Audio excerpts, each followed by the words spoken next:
Whether you know it as MI6, the Secret Intelligence Service, or James Bond's employer, the British Secret Service certainly contains some of the most interesting, thrilling, and mysterious secrets on the planet. Yet many people don't even realize that MI6 is a real organization. So, what's the deal with England's Secret Service? What secrets have been leaked? Let's take a look at the top 50 insane declassified secrets about MI6 that you probably don't know.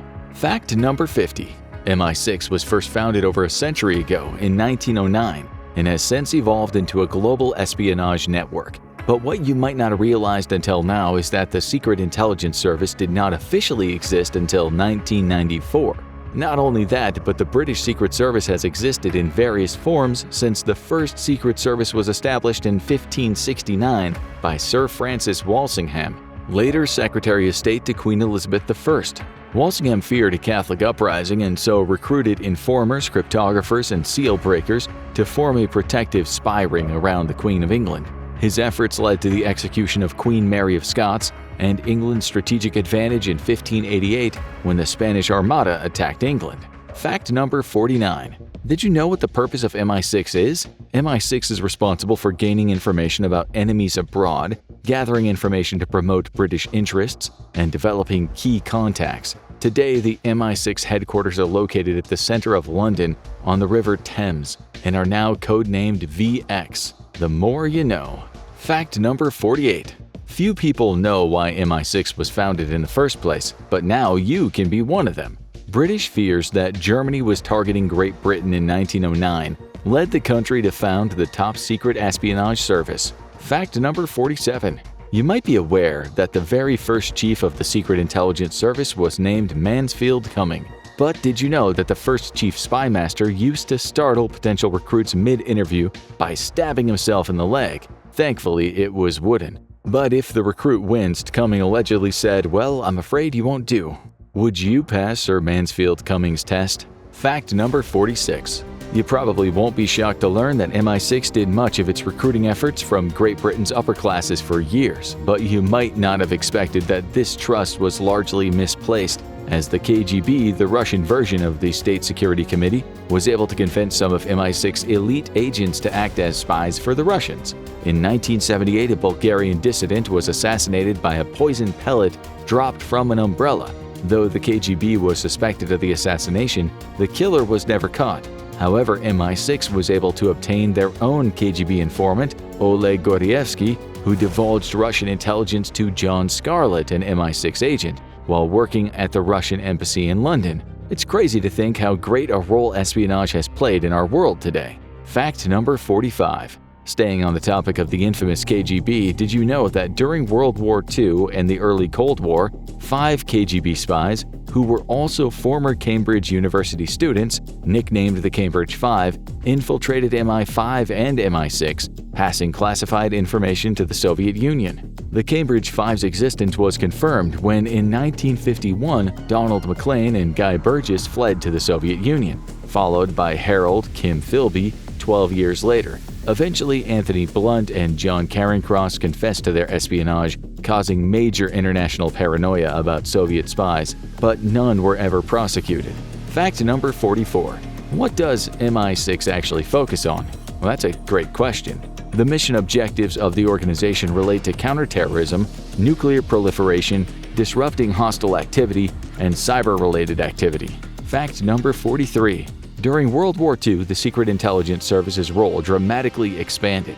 But did you know that a Norwegian named Olaf Reed Olsen, who had resisted the Nazis beginning when his country was invaded and eventually had to flee, was recruited to MI6 to provide intelligence on German activities during the war?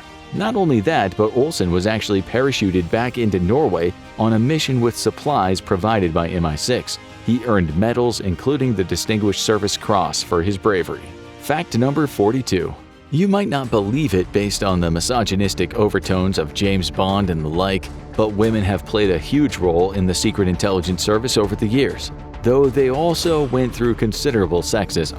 In the early years, women were deployed as honey traps to ensnare or blackmail enemies, or were relegated to secretarial roles. When in 1919 Vernon Kell co-founded the precursor to MI6, He said he would ideally want to recruit men who could make notes on their shirt cuff while riding horseback, and apparently once commented that he liked girls to have good legs. Women were overlooked for many years, even despite showing their skill and bravery during World War II, and were not regularly recruited as intelligence officers until the late 1970s. However, in recent years, women have made up 3/4 of the directors general at MI6, and women have come to hold a crucial role in modern espionage. In the cultures of many of the UK's greatest adversaries today, including China, Russia, Iran, and North Korea, women are repressed, and very few hold positions of power. This means that female spies are often overlooked and can exploit weaknesses for MI6's gain. In fact, women tend to have the upper hand in their espionage in countries that are more conservative and male-dominated. Since MI6's founding, times have changed, as women now have far more power and respect within the Secret Intelligence Service and espionage today. Fact number 41. How do you keep a building holding many of Great Britain's government secrets and espionage tactics secret and secure? Do you hide the building in a classified location, like somewhere in the mountains that's treacherous to access? Do you design a building that blends in, that no one would take a second look at? How do you keep the building safe and secret even from those who built the building? Sir Mansfield Cumming, the founder of MI6, was obsessed with solving that issue. When he moved his office to a London townhouse, visitors were told to go to an address 6 kilometers away on the Strand, and then he'd give them the address. He carefully concealed the address even from colleagues and advisors who didn't absolutely need to know where the building lay. For decades, MI6 would rent commercial office space under a false name. When MI6 was moving out of the office rented under the name Minimax Fire Extinguisher Company, the landlord actually showed the building before they had fully left, a huge security risk. Naturally, something had to change. In the 1980s, the Century House, a later MI6 office, became completely compromised and labeled irredeemably insecure by one 1985 report. In 1987, the modern-day headquarters was built with permission from the government. The intended occupants of the building were kept a secret, even from the other branches of the government. Yet today, it's widely known that the MI6 headquarters is located on the Thames, and no one can mistake the luxurious, insanely elaborate building for being a fire extinguisher company or something of the like. MI6 instead opted to enact insane security measures. What security measures, you might ask? Well, that's another fact. Fact number 40. Since MI6 agents cannot tell friends and extended family about their true role, they have to sometimes come up with clever excuses to avoid spilling any classified information. For instance, one spy uses the tactic of describing a role so boring that their friends never ask them about work again. Imagine that! What job would you tell your friends you had if you were a spy? Fact number 39. Spies naturally have to keep very private life and identity. But what safeguards are there to protect them from outside danger or being targeted? Restrictions and legislation can protect spies' identity and information. For one, the Official Secrets Act makes it a criminal offense to disclose classified information. Also, MI6 has pledged never to reveal the identities of its employees or agents. Did you know there were such measures to protect the Secret Intelligence Service's agents? Fact number 38. We bet you didn't know that MI6's resources were used to train personnel for other countries, such as the U.S. Office of Strategic Services personnel. When the United States entered the Second World War, MI6 has also cooperated with the Office of Strategic Services successor, the CIA. Fact number 37. If you're well versed in the world of British espionage, you probably know of MI6's sister agency called MI5, which was also founded at the turn of the 20th century, when Herbert Asquith's government feared Germany's imperial ambitions. The Committee of Imperial Defense recommended the creation of the Secret Service Bureau, which came to life in October 1909. The 5th and 6th Divisions of the military intelligence grew into the MI5, also called the Secret Service, and MI6, the Secret Intelligence Service. You might also realize that information about MI6 is far more heavily guarded than that of MI5, since MI5 is concerned with internal security and domestic counterintelligence activities. That might even be why you're watching this video, to learn about the little-known history and secrets of the elusive MI6. But did you know that MI6 can censor news accounts of its activities through what's called D notices under the Official Secrets Act? Fact number 36. Claire Hubbard Hall, an espionage historian, blames pop culture for the view of female spies as being sexualized. According to Hubbard Hall, the word secretary was often used to disguise women whose roles went far beyond clerical activities. Those who married had to immediately leave the Secret Intelligence Service until 1973, so many women spies were single and never had children. There's not much information about female spies historically due to their lower ranks. Fact number 35. Earlier, we discussed the evolution of MI6 headquarters over the years, but we didn't answer how MI6 keeps its office secure. Lucky for you, Fact 35 is here to answer just that. Calling the MI6 headquarters a building might actually be a bit of an understatement. In reality, it's more of a fortress with 25 distinct types of glass, triple-glazed windows, and a bomb and bulletproof exterior. The headquarters is quite secure. Its extra thick doors were also installed to promote the security of the building's perimeter. But that's not all. Inside, there are rumored to be several state-of-the-art technologies to increase the safety of the building, including a shooting range, ultra-secure areas where eavesdropping is impossible, and even a Faraday cage, a type of technology that blocks incoming radio waves. Fact number 34. This fact is sure to blow your mind, though many people believe that MI6 had a license to kill, a phrase made famous by the action thriller James Bond movies. A professor who gained unrestricted access to MI6's records was able to confirm that was a myth. Agents didn't have a free pass to be trigger-happy. Others have said that real MI6 officers don't need a license to kill because almost everything they do overseas is illegal, so the agents are at the mercy of lawmakers in whatever country they're in. What's crazy is that MI6 was responsible for some fatalities, especially during wartime. But that's not the only myth about the British Secret Intelligence Service, though. Some storytellers have perpetrated the tale that the chief of the MI6, Mansfield Cumming, used a penknife to hack off his leg when he was trapped in a car crash that killed his son. Records report, however, that the leg was amputated. Fact number 33.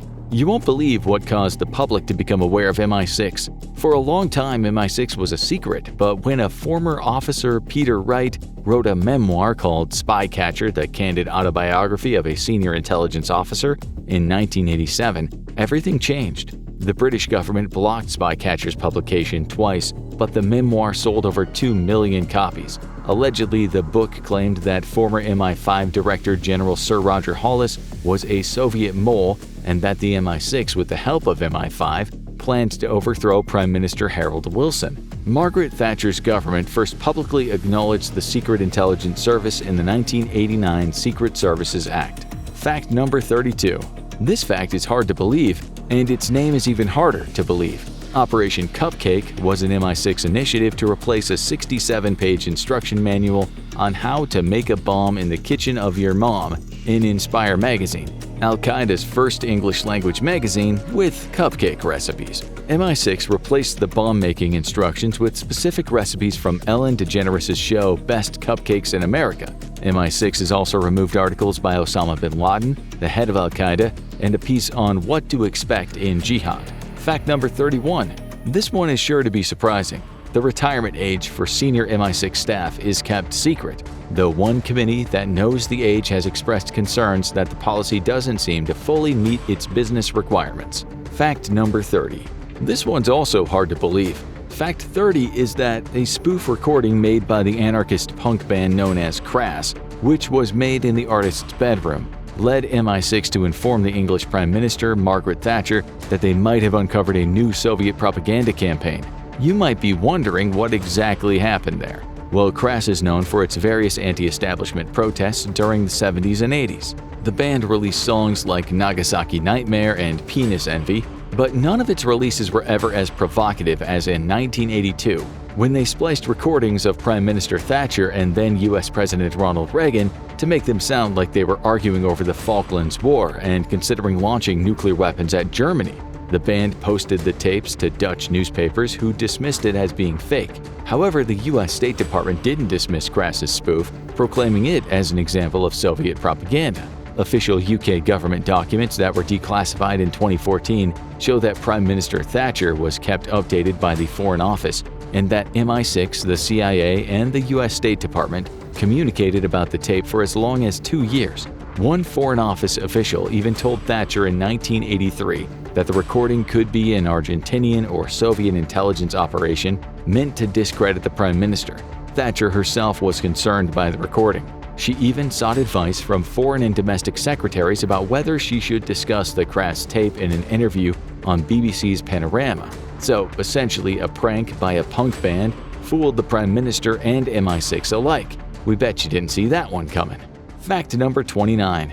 Did you see the Secret Intelligence Service's first television ad to recruit more women and ethnic minorities in 2018?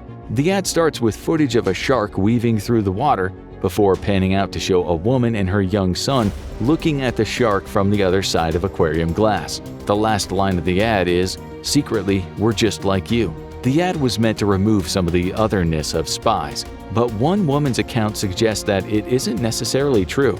Spies can't tell anyone besides close family who they work for, and even family members cannot know about your day-to-day activities. You have to turn off your phone long before approaching headquarters, and the phone is locked for the day. Spies have limited access to the internet and can only contact the outside world through landlines. Working from home is difficult because having a secure connection can only be ensured in the office. As one account of an MI6 spy put it, spies may be trained in firearm use, deployed in active war zones, and dressed in various disguises as they move imperceptibly within and between countries. Fact number 28.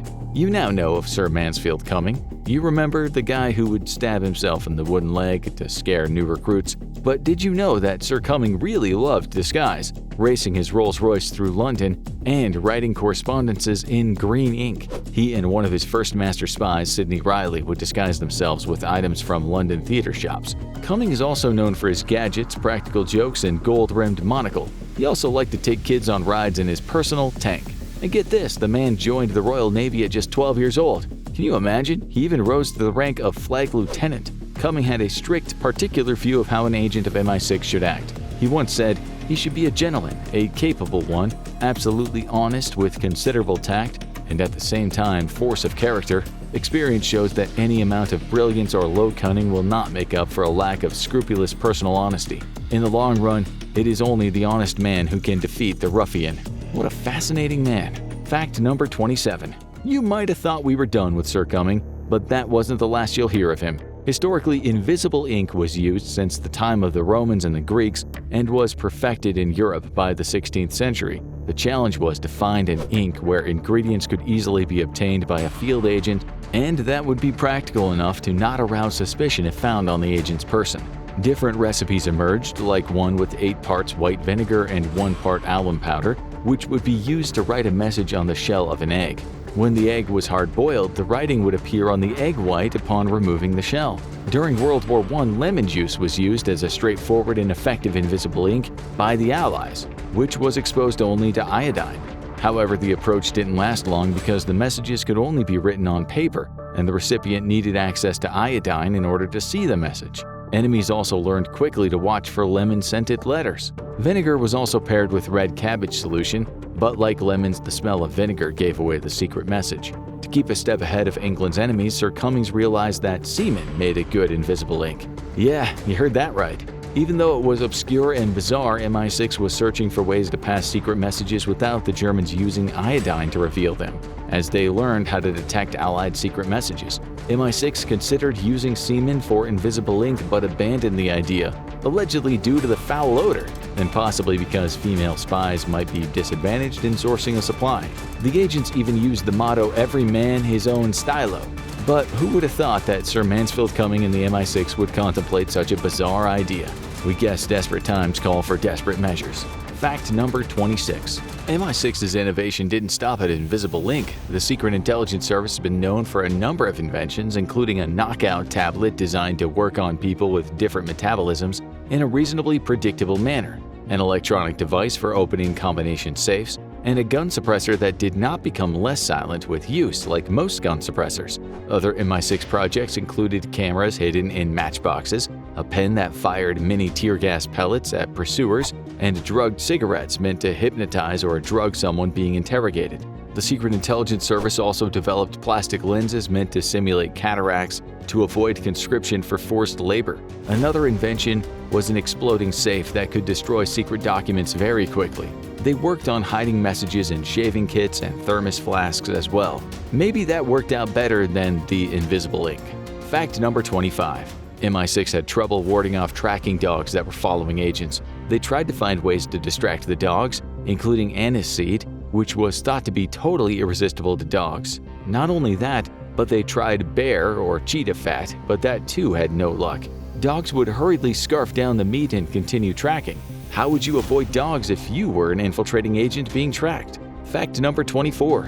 What's the symbol of the Secret Intelligence Service? The agency's name, Secret Intelligence Service, written with the abbreviation MI6, is to the right side of the symbol. On the left, a British coat of arms with a lion representing England and a unicorn depicting Scotland, and protecting the crown of the United Kingdom. This is fitting, seeing as the purpose of the Secret Intelligence Service is to protect both king and country. Fact number 23. Did you know that Ian Fleming, the creator of James Bond, was not actually an MI6 spy in real life? Though it has been debated. Fleming was actually a naval intelligence officer. What a small world. Fact number 22. Have you ever heard of George Blake? Blake was a former MI6 spy sentenced to 42 years in prison in 1961 after he was found to be a Soviet double agent. Just 5 years into his sentence, Blake escaped from Wormwood Scrubs prison in West London with another 2 inmates and spent 2 months in hiding before getting a ride across Europe to East Berlin inside a wooden box that was attached under a car. Blake moved to Russia and lived there until he was 98 years old in a state-owned flat in central Moscow. Fact number 21. Did you know that an MI6 officer named Norman Derbyshire played a large role in a coup that permanently changed the Middle East? Derbyshire ran a covert, violent operation to reinstate the Shah of Iran as the ruler of the nation in 1953. An Observer news story exposed this crazy truth in 1985, but any record of the interview with Derbyshire was totally removed from the article. Some think the British government sought to cover up the information about MI6's role in Iran. Recent documents found in an archive in Washington show that Queen Elizabeth II's name was mistakenly used to convince the Shah to stay in Iran before the coup. Something called Coup 53 makes the case that the British orchestrated an uprising through kidnapping, torturing, and paying protesters to storm Tehran's streets. Derbyshire explained that he spent a lot of money, well over £1.5 million, and gave orders to direct the street uprising. Fact number 20. Sir Mansfield Cumming, MI6's founder, prioritized secrecy. His initial office building bore the title Messrs. Rasson Falcon Limited, Shippers and Exporters. He thought the mundane facade of the buildings could allow the organization to operate in plain sight while engaging in covert operations. Cummings was so obsessed with secrecy that he even went as far as concealing the office's location from his superior, the Director of Military Intelligence. Imagine that. Fact number 19. Though many people believe MI6 was involved in the assassination of Rasputin in 1916, one researcher found this was likely not the case. One Moscow man named Sir Samuel Hoare, who was part of MI6 and later became a government minister, wrote a sensationalized account of Rasputin's death. Hoare wrote that, true to his nickname, the Rake, it was at an orgy that Rasputin met his death. Fact 18. You'll be shocked to hear the rumored cost of MI6's headquarters. The headquarters were rumored to cost around £130 million. Most of the building is actually underground to protect sensitive materials. Not only that, but the layout of the building is protected by the Official Secrets Act, as mentioned earlier. Fact number 17. This fact is much more depressing than the other facts we've explored. In 2010, an MI6 spy was found dead in a bag in a bath wearing no clothes. The bag was padlocked, and the agent, a codebreaker named Gareth Williams, is thought to have died alone in his flat, though the possibility of a third party who was involved in his death could not be ruled out by the police beyond a doubt. Mr. Williams was found dead and barely decomposed, found 8 days after he was last seen alive. In 2012, a coroner concluded that the agent was unlawfully killed, and his death likely resulted from a criminal act. The coroner said Mr. Williams was likely suffocated or poisoned before a third party locked and placed the bag. But a forensics investigation showed no evidence of forced entry or DNA pointing to a third party's presence at the agent's flat, which was a security service safe house. But there was no evidence of Williams's fingerprints on the padlock, the bag, or the rim of the bath. The coroner also had 2 experts try 400 times to lock themselves in the bag without success, saying even Harry Houdini would struggle. Agent Williams was a math prodigy and a fitness enthusiast described as conscientious, and decent by colleagues. Apparently, he also had an interest in escapology, but police called it a speculation to call his death a result of a failed attempt to escape from the locked bag. A 2024 report showed still no clear evidence pointing to a third party's presence, and tests showed no trace of alcohol, drugs, or poison in his system. Today, Mr. Williams' mysterious death remains a mystery to us all, possibly connected to his work in MI6. May he rest in peace. Fact number 16. You might be shocked to learn that a real-life James Bond might have existed. Author Ian Fleming was acquaintances with a former naval chief, Commander Wilfred Dunderdale, who late in his life said some of the stories in Fleming's work were more than familiar to him. Like James Bond, Dunderdale loved fast cars and beautiful women, but reports say that Dunderdale lacked the dashing good looks, Bond's trademark feature. Fact number 15. While James Bond's creator Ian Fleming reportedly did not work for the Secret Intelligence Service, many famous authors reportedly did.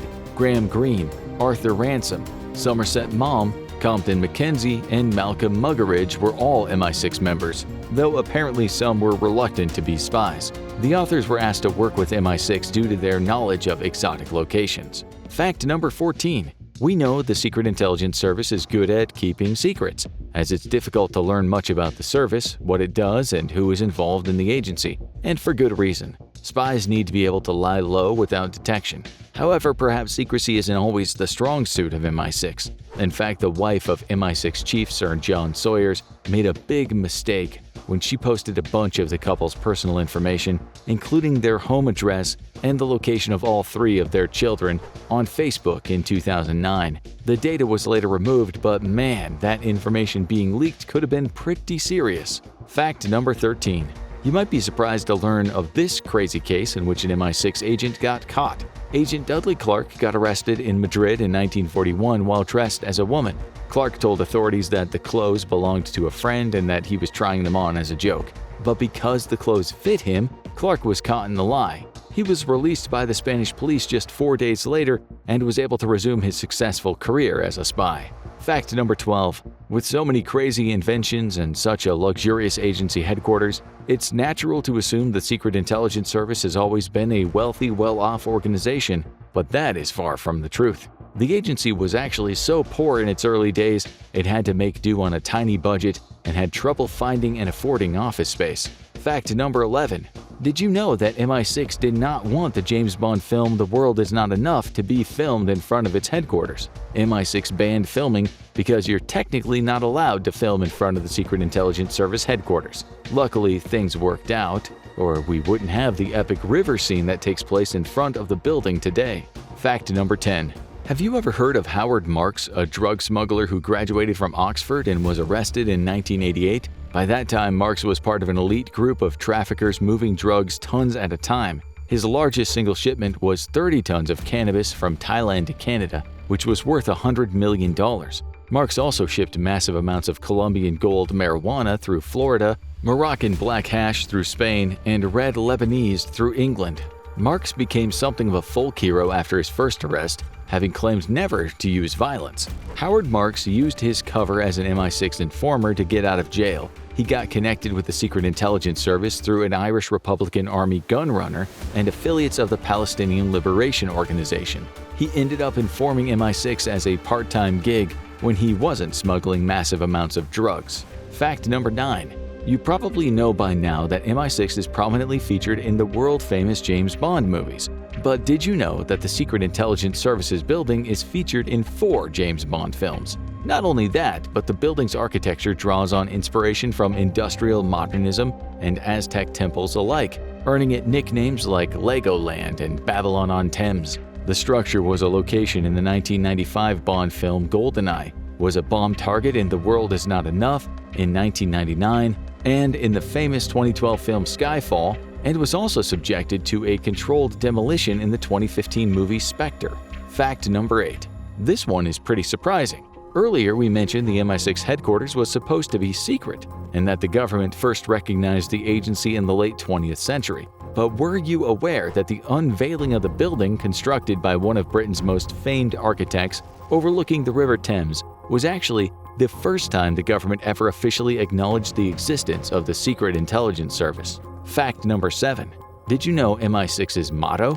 Well, now you will. The agency uses the motto Semper Occultus, which in English means always secret. That seems fitting given the agency's ardor for secrecy. Fact number 6. You've likely heard of Roald Dahl, the famous children's author known for James and the Giant Peach, Matilda, and Charlie and the Chocolate Factory. But did you know that the author joined the Royal Air Force in 1939 after the outbreak of World War II? He even piloted a Hawker Hurricane fighter for some time. His plane crashed in 1940 in Libya's western desert, and he spent 6 months in the hospital for head, nose, and back injuries. At age 25, Roald Dahl became a spy working in a division of MI6. While working in the US as an assistant air attaché, he met British novelist C.S. Forester, who encouraged Dahl to write about his time in Libya.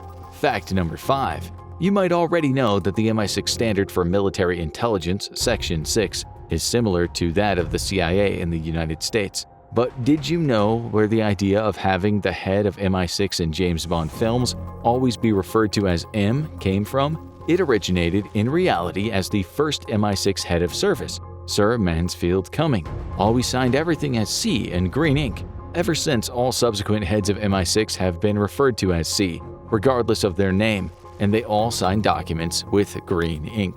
Fact number 4. What does it take to apply to be an MI6 agent? To start, candidates must endure a long and time-consuming vetting process called developed vetting, which can take 6 months. There will be extensive checks on your history, friends, family, finances, and other parts of your life. Not only that, but you must hold British citizenship. If you have dual citizenship, you might be able to get an exception, but may also need to relinquish your prior nationality. Fact number 3. You're likely wondering what training looks like for MI6 agents. Well, agents supposedly go to a facility in Hampshire called Fort Monkton to train. There may be other facilities as well. Once a candidate has passed their vetting and met all requirements, they'll train for 6 months in the Intelligent Officer's New Entry course. The course teaches valuable tradecraft skills like managing dead drops, counter-surveillance techniques, codes, and cover identities. The course also teaches how to recruit and handle agents while on an overseas mission. It's hard to learn much more given the program's secrecy, but it's an intense experience. Fact number 2. Did you know that the Secret Intelligence Service was involved in an unsuccessful plot to assassinate Vietnam's Prime Minister Ho Chi Minh in 1955? Pretty wild, huh? Fact number 1. You might be wondering what some of MI6's top priorities are today. Needless to say, there's a lot going on in the world. As of 2021, MI6 has been involved in green spying, or watching the world's largest polluters to monitor their compliance with public climate pledges. In 2023, the former head of MI6 also raised concerns about China's threats to global security. It also monitors global conflicts, including those in African countries, the Global South, Ukraine, and Palestine. It remains to be seen what impact MI6's involvement in these conflicts will have. If these Secret Service facts surprised you, why not check out this video? Or watch this one instead.